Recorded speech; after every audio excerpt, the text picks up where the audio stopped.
सध्या गोदावरीला जो आहे तो गंगापूर धरणातून 500 क्युसेकनं पाणी आहे तो विसर्ग करण्यात आला। या ठिकाणी जर आपण बघू शकतो गोदावरी नदीकाठी या ठिकाणी मोठ्या प्रमाणात जी आहे ती पर्यटकांची गर्दी पाहायला मिळत होती। मात्र या ठिकाणी कोणती अघटित घटना घडू नये यासाठी प्रशासनाकडून प्रयत्न केले जात होते। मात्र या ठिकाणी एक पर्यटक कुटुंब होतं, त्यांची 3 ते 4 वर्षाची जी मुलगी आहे ती पाण्यात पडली होती। नेमका घटना घडली होती मॅडम, काय सांगाल, काय नेमकं झालं होतं?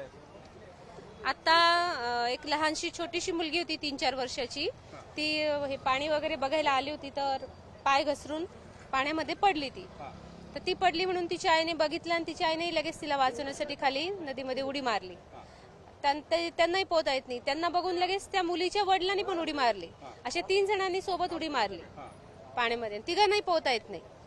त्यांना बघितलं आणि हे जे पोहणारे मुलं आहेत आपल्याकडचे, यार इकडे, हे सगळ्या मुलांनी उडी मारली आणि त्या तिघांनाही वाचवलं ह्या पोरांनी।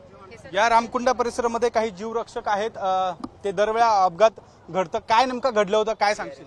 आता ते त्यांच्या फॅमिली सोबत, त्यांची मॉम आणि बहीण होती, सिस्टर, ते हातपाय धुवायला वाटतं तिथे उतरले तर आता हे तिथे नाही का हातपाय धुवायला गेले वाटतं, ती लहान मुलगी होती छोटीशी नाही का, तर मग ती पडली पाण्यात। तर तिच्यानंतर तिच्या आईने तिला काढायसाठी उडी मारली तर त्यांना कोणालाच पोहता येत नव्हतं। मग त्याच्यानंतर तिच्या वडिलांनी पण उडी मारली, पण त्यांना ते पाण्यामध्ये नाही का तिघांना वरती नाही आलं, तर मग आम्ही मुलांनी सर्वांनी उड्या मारून त्यांना वरती काढलं। मॅडम या ठिकाणी आता एक 19 वर्षाचा कोणी मुलगा, काय नेमकं घडलं? यज्ञेश पवार म्हणून नाव आहे, MSCB इंजिनियर आहे तो, 29 वर्षाचा आहे, अनमॅरिड आहे। तर त्या मुलगा इथं मारुतीच्या मंदिराजवळ त्याने पूजा केली आणि पाय घसरून तो पाण्यात पडला तर तो सरळ वाहत गेला। त्याच्या आईने स्वतः बघितलं, आई पण होती सोबत, स्वतः त्याला बघितलं, तो हात वगैरे वर काढत होता तोपर्यंत वाहत गेला, पण पुढेपर्यंत आई पळाली अशी, पण त्यांना नाही सापडले ते। आणि शोध घेणं चालू आहे। आम्ही सर्व जीवरक्षकांना विनंती केलेली आहे की कृपया त्याचा शोध घ्यावा। सगळे आत्ताच कुठेतरी पाण्याचा एक 500च्या याच्याने विसर्ग होतोय, नेमकं काय आव्हान करणार नागरिकांना? मी नागरिकांना आवाहन करते की त्यांनी कृपया ह्या गंगा घाटावर या किनाऱ्यावर येऊ नये, कारण सगळीकडे स्लिपरी आहे, चिकट झालेलं आहे। त्या शेवाळामुळे पाय घसरून तुम्ही पडू शकता। तुम्हाला असं वाटतं की मी नदीपासून थोडं 2-1 फूट लांब आहे, पण कुठेही तुम्ही पाय घसरून कुठेही पडू शकता। त्यामुळे प्लीज त्या गंगा घाटावर येऊ नका, आणि बघायचं असेल तर खूप लांब, थोडं लांबून बघा, खूपच लांबून बघा, मी तर असं म्हणते।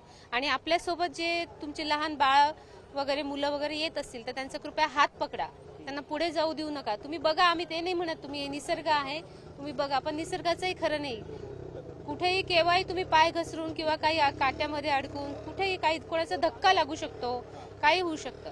तर तुम्ही स्वतःचा जीव सांभाळा आणि थोडंसं याच्यापासून लांब राहा, कारण पाणी अजून वाढू शकतं, पाऊस कंटिन्यू चालू आहे, याच्यापेक्षाही पाणी अजून डबलचं वाढणार आहे। तर मी नागरिकांना विनंती करते की त्यांनी प्लीज नदी काठापासून लांब राहावं। नक्कीच आपण बघतोय पोलिसांच्या माध्यमातून देखील या ठिकाणी आव्हान केलं जात आहे। मात्र या ठिकाणी 29 वर्षाचा जो पर्यटक होता तो वाहून गेल्याची देखील माहिती समजली आहे। तो कुठपर्यंत वाहून गेला याची अद्याप माहिती प्रशासनाकडे नाहीये, मात्र शोधकार्य सुरू आहेत।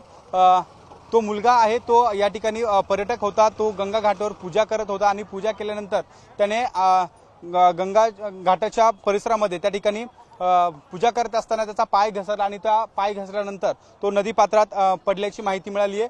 पोलिसांच्या माध्यमातून देखील आता आव्हान केलं जाते आणि एकंदरीत आता नाशिकमध्ये गोदावरीचा जो पूर आहे तो अधिकाधिक वाढतोय, त्यामुळे नाशिककरांनी देखील या ठिकाणी गंगा घाट परिसराच्या आजूबाजूला पूर बघण्यासाठी गर्दी करू नये असं देखील प्रशासनाच्या माध्यमातून आता आव्हान केलं जात आहे।